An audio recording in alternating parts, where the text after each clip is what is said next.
المنتخب المصري محمد لما نحكموه لاعب بلاعب أحسن من المنتخب الجزائري.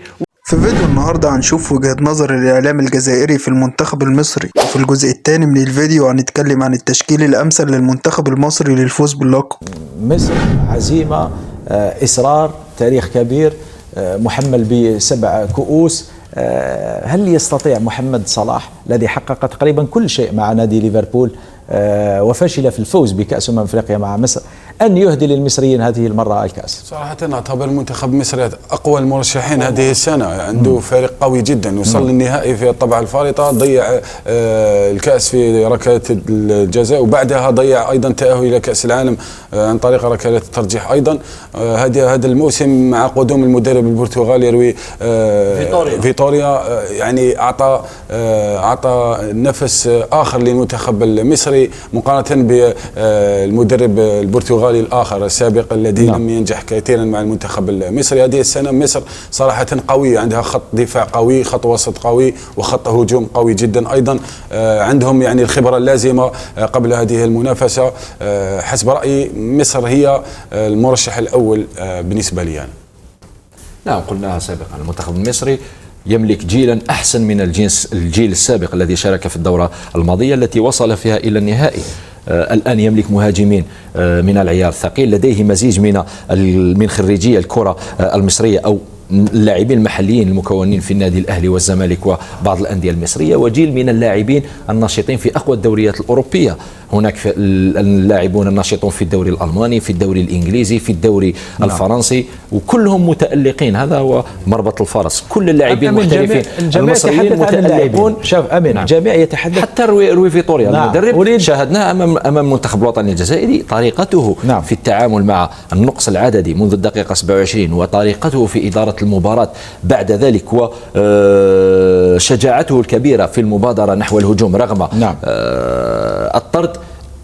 مدرب أبهرنا كثيرا في تلك المباراة، تغلب على الناخب الوطني جمال بن ماضي في تلك المباراة، في تسيير المباراة تغلب عليه بالطول والعرض، وكنا قاب قوسين وأدنى أن نخسر بثنائية نظيفة لولا تألق الحارس موندريا، ثم بعدها الهداف الأسطوري للمنتخب الوطني الجزائري إسلام سليماني الذي أنقذنا من خسارة كانت قريبة جدا. نعم، الجميع يتحدث عن نجوم المنتخب المصري، ولكن لا أحد يتحدث عن المدرب البرتغالي روي فيتوريا. هذا المدرب بلغة الأرقام والإحصائيات يا فارس في 14 مباراة الأخيرة فاز في 12 مباراة كاملة، لم يخسر إلا أمام تونس وتعادل في إحدى المباريات مع أحد المنتخبات.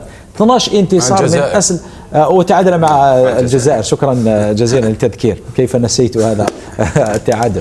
قلت لك يعني أكثر مدرب تحقيقا للانتصارات بين كل المدربين الأفارقة الذين سيدخلون كأس أفريقيا هو فيتوريا. يدخل بمعنويات عائلة، بأسلحة فتاكة، المرموش، مصطفى، صلاح، تريزيجي، يعني منتخب كبير ومنتخب يجب أن نأخذ حذرنا منه. نعم بالفعل، هو مدرب حتى في مصر يعني الكل متفق أنه نجح مع المنتخب المصري وعرف كيفاش يعني يحسن من مستواه بشكل عام. هو مدرب صراحة شاهدناه صحيح من المنتخب الجزائري، تحس أنه منتخب مصري رجع له الهيبة تاعو، وأصبحت لديه تلك الشخصية اللي كان يمتلكها المنتخب المصري، لأنه المنتخب المصري نقاط القوة تاعو تحس أنه عندما تلعب أمام منتخب مصري يعرف وقتاش يعني يصعد من رتم المباراة، يعرف كيف يعني وين لازم يخفض من رتم المباراة يخفض. تحس أنه منتخب قوي جدا، وهو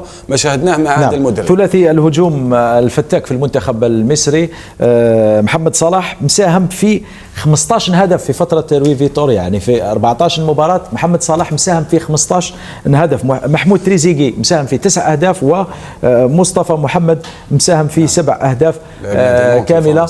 أمين، هل خط هجوم المنتخب المصري هو أقوى خط هجوم في أفريقيا حاليا؟